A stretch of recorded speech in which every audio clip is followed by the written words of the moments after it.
wait till tomorrow. I gotta do this before I get while it's fresh. All right, so I went back in, and as usual, I got to see all the what's in my feed, my recommendations rather. And so I see this, 1965. This is after I did that last video but it was raining. You see, it was raining real hard. Well, it's no the light though. Yeah, you see, it rained like a motherfucker. But so I'm inside, and this is because I think I already know what it is. It's because, like I said, I said something, and oh, you know what? I left a comment because they put some.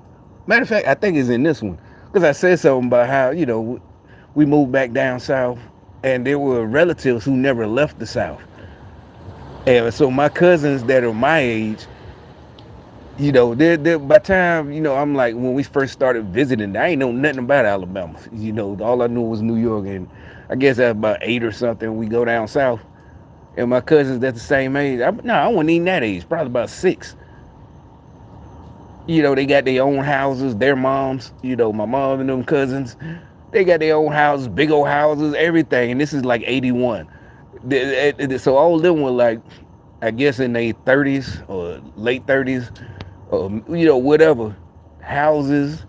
Some of them still got the same house since we first. Where was all this? Yeah, in the South. This is Birmingham, so you can't even say, well, maybe. I'm like, no, this is right here. It just say the Southern Negro period, but it's 1965. So they were teenagers in the 60s. And now it's 81. They got their own houses. So if it was so racist, why did they have houses by 1981? By the time, we're like 6, 7 years old and shit, coming down south, they got houses.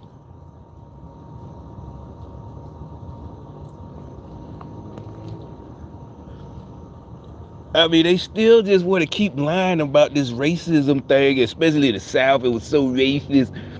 And somebody else, I went through the comment section. Somebody else left a comment like, I was born in 1966. I didn't see all this racism. So I was, it's just everybody keep lying. And so then I didn't even watch it because I started cooking or preparing to cook dinner. And so finally, just about 2 minutes ago or whatever, 3 minutes ago, I watched it a little bit. And I'm like, I know this guy. Here, right here. So I had to rewind. I'm like, I know this guy. Is this one of them, them shysters, old,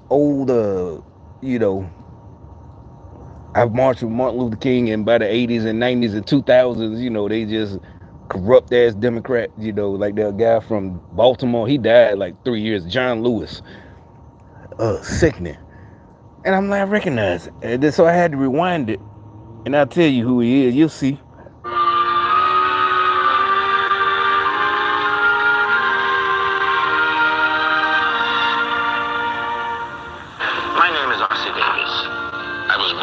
Now, some of y'all probably don't know who that is, but I said, oh, that's who that is. As a kid in the 80s, by the time Do the Right Thing, that Spike Lee movie, we watching it on VHS. We rented it because it was brand new, on VHS. But one of the things they was telling us as kids, they was happy to see them because his wife is Ruby D. And they work together and actually there's another video about them. Yeah, some black girl YouTuber that they had an open marriage way back in the 40s when they was young actors, and that both of them actor and actresses. And Ruby D, you see when she was young, she was real pretty too. But in the 80s, they are really married, and they pointing at the TV. We watching Do the Right Thing, and I guess really because only the kids was watching it. That's Do the Right Spike Lee movie. And then, that's what I'm saying. That's the only thing they said. Oh yeah, they went through it. Nobody said, oh, they went through a lot of racism because they were actors back in the day. All they said was, oh, they're a real couple. And I guess they thought it was cute that they old as hell in 1988, but they still together and still working together on film. Spike Lee movie. I guess he's paying homage, to the black elders who came before him. But then I just thought about it now as I'm talking. Now I remember I saw a video maybe about 2 months ago that he was like a dog. He got her to do open marriage type shit. But I'm like, you know what? Actually, like I said, it was a black female YouTube channel, and I was like, you know what? I bet it was her. They always, modern day women, they love to say it was the man. Yeah, because like I said, she was real pretty, and it was back in the day, 1940s. These black men, it's like, nah, I bet it was her. Y'all just think she looked innocent. Yeah, she probably talked him into that shit. Exactly. That's why he stayed with her. That's what happened when a nigga get pussy whipped. That's what I was talking about earlier. Now look him up. Ossie Davis, Ruby D. Remember I was talking about these old nasty men that, you know what I'm saying? Exactly. He old. In the 80s, he was old. Like I said, they was on the porch scene and Do the Right Thing.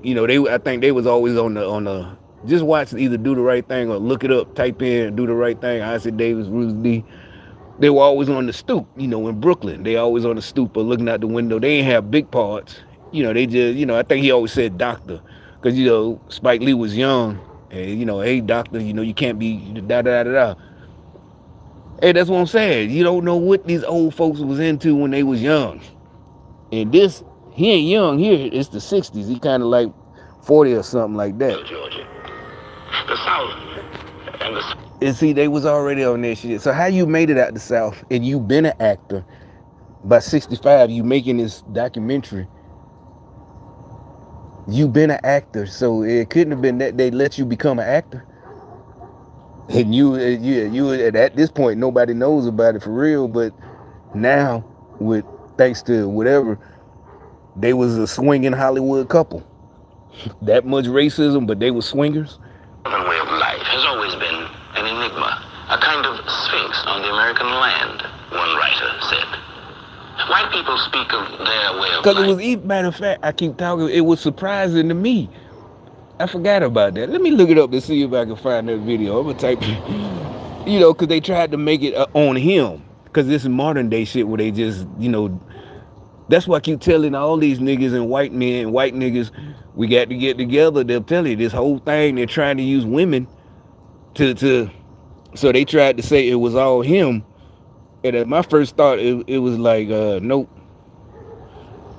Yeah, I said, David, you see his name come up as soon as you start typing. You ain't even got finished.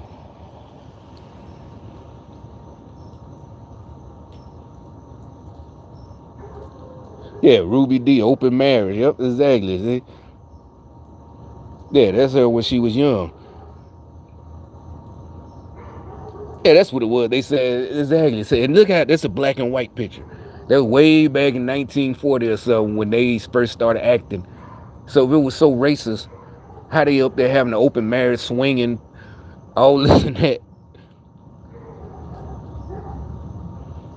Yeah, see, that's when he was older. That's what he looked like in the 80s. So that's how we know him. He looked like granddad or something. Yeah, see, that's her when she's older. That's what I'm saying. That's what I'm saying. Just like today, you see someone like that, but you don't know what she did back in the day. That's why I tell you about, like in church. Them church women would bust them other women out like her. Like, you was raising sin. Back, that's what they use. That's the exact phrase I remember. You was back in raising sin. They say, hell, you was raising sin when you was young, and you gonna talk about these girls because they got pregnant at 16. You was, da da da. You just lucky, or whatever that Deacon so and so married you and made you a, what's it called? Made you a, what's that phrase? An honest woman. Yeah, something like that. They just, as the women would say, reading them and shit. She just reading her. Like, oh, hell no. I'm tired of you talking about these girls. Yeah.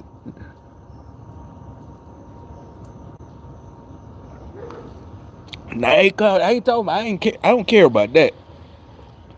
But my thing is, like I said, more than likely it was her. If you know anything like I know. But my point is, they put this thing in my recommendation like they're still trying to convince me that I'm wrong. I'm like, no, you can't. That's what Democrats, you can't don't convince me that I didn't see what I saw. I didn't have happy childhood. Yeah, it was happy. Nothing but happy the whole time. I don't remember nothing bad, getting in trouble, getting whoopings, all that. Yeah, but I understood. I did something. I fucked up. I got to not get caught or not do it again. We having fun. All I remember going down south was having fun. In New York City, having fun. Then we moved down south, still was just having fun. That's why I said. I mean, if you think everything was racist as a black person down south in the '80s, '90s, or whatever, even the '70s probably, that mean nobody liked you. Nobody. The black folks, the white folks, nobody liked you. You just didn't have no friends. It wasn't racism. They just didn't like you. And so I'm like, I had nothing but fun.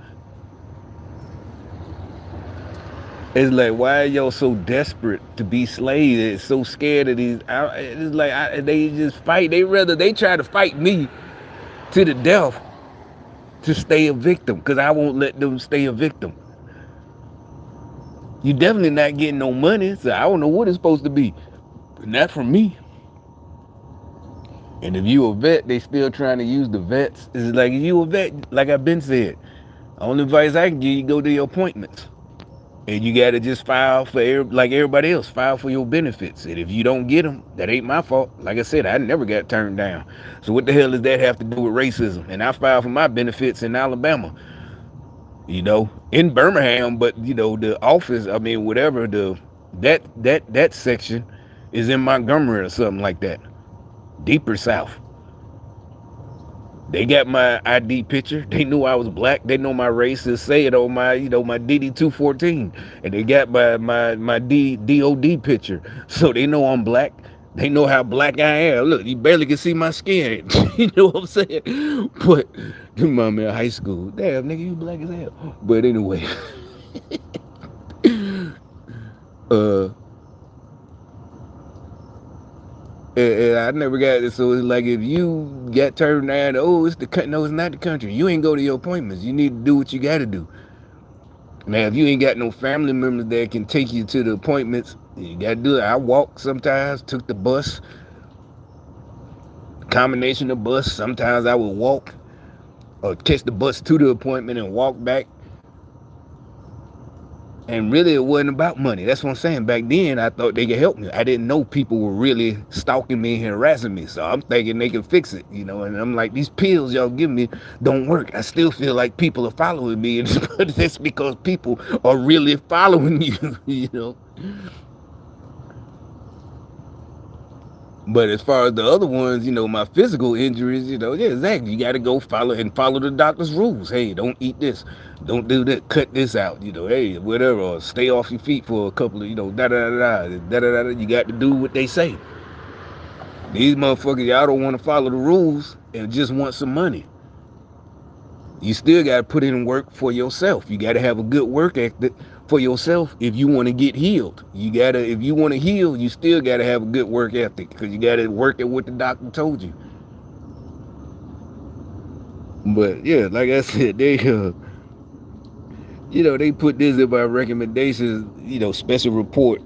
And I'm like, it's like I said, they don't give up. They can't take a loss. It's like they like, well, look at this. It's because, like I said, when I got inside and it started raining, they put this was in my recommendations. I guess it's like I was supposed to go, oh yeah, you know what? I was wrong. Everything I saw in down south, I must have been dreaming or something. We must have been getting beat by KKK members, and I don't remember or something. I blocked it out my memory. It's like I don't know what the fuck I'm talking about. But yeah, let me. What is? White people speak of their way of life with pride and affection. But one white man from Maryland, H.L. Mencken, wrote, "Fundamentalism, Ku Kluxery, revivals, lynchings, Ogwalla politics. These are the things that always occur to a northerner when he thinks of the South. What is the Southern way of life? Is it based on the myth or the reality of the past? Did it ebb its life that can raise cattle? That's what I mean. It is not even past. This is Oxford, Mississippi, where the past is preserved in granite monuments that record a tragic and glorious history. But in Oxford, the past lives beyond images etched in stone. It survives in the memories and the myths of its people. Yet Oxford is an ambitious community, facing the promise and the problems of the 20th century. Perhaps Oxford can best be described by its mayor. Oxford consists of some fine people, both colored and white. It's a town of about 6,000 people. People that like to tend to their own business, and they like to try to help in every way possible in the civic affairs, in the church affairs, and try to build a better community. Oxford is, in my opinion, is one of the finest little communities to raise a family. We've been used to more or less a segregated life. This is something that our colored. And like I said, the guy talking in 65, the mayor, he's a Democrat. And by the 70s, most of them cities down south, Atlanta, Birmingham, whatever, they all had black mayors. And all of them, I don't know about no Oxford, but Jackson, Mississippi, all the big cities, they starting to have black mayors. So that's what I'm saying. What are y'all trying to hold on? What is the point of this? It's like, oh, okay, yeah, it's like 1965. And you saw the black people they showed, it's like they didn't look scared. And like I said, by the 70s, you have, what's the name, what's that guy, that light-skinned dude in Atlanta, Richard something. I forgot his name. Black dude. And so, yeah, all this, they just want to be. It's something like a person's treasure locked up in a vault. Each year. It's like, why are they holding on to this and want to be slaves so bad? It's like, what is wrong with y'all? It's 2023. And they, like I said, they just double down. Like today, they follow me. You're not going to stop me from doing what I do with my money. If I want to go buy groceries or whatever, if I want to buy something for the car and put it on my car, I'm gonna do it. It has nothing to do with me if you ain't got no money for your kids or you got to live with your folks, your family. That ain't my fault. We're not going to be communists. And I don't know, what does that have to do with what happened in the 65? And like I said, the dude, the first narrator, Isaac Davis, like I said, they big old swingers. That's what I keep talking about. That the guy who narrated, that's his wife, and they got to be, they just some big old swingers. Back in the day, it was just so racism, just so racist. But they was up there swinging like a motherfucker, fucking whoever they wanted to fuck both of them. It's like, these folks are just so crazy. I don't understand. I just had to bring that up, that these folks lost their damn minds. It's like they just fighting so hard. It's like it's over. The jig is up. Everybody knows the whole thing for the last like 5-6 years wasn't about racism. It was about communism. The communists, y'all are working for some communists overseas, whoever. We don't know. I don't know the exact when it comes out. I hope it comes out soon. But this had nothing to do with racism. Like I said, I keep talking about it. I need to show that other video about the 30s and 40s, and that the whole thing was communist. The whole thing. Even Martin Luther King was communist. And yeah, anarchy. If you want to look at it for yourself, Anarchy USA. That's the name of it. And it's a black and white video like this. And it's talking about the dangers of communism, and it was showing how they had real black communists. One black guy, he talked like somebody I met in the 80s. He talked like they talk in Birmingham, but this was old. This was like the 60s, and I recognize his accent. He's telling the truth. He's like, they sent him to train in Moscow to be a communist, and he thought it was a good thing because, again, yeah, he said he was brainwashed to. And this was still in black and white when he was talking about it. But that's all. I just had to bring this up to show that these folks will not.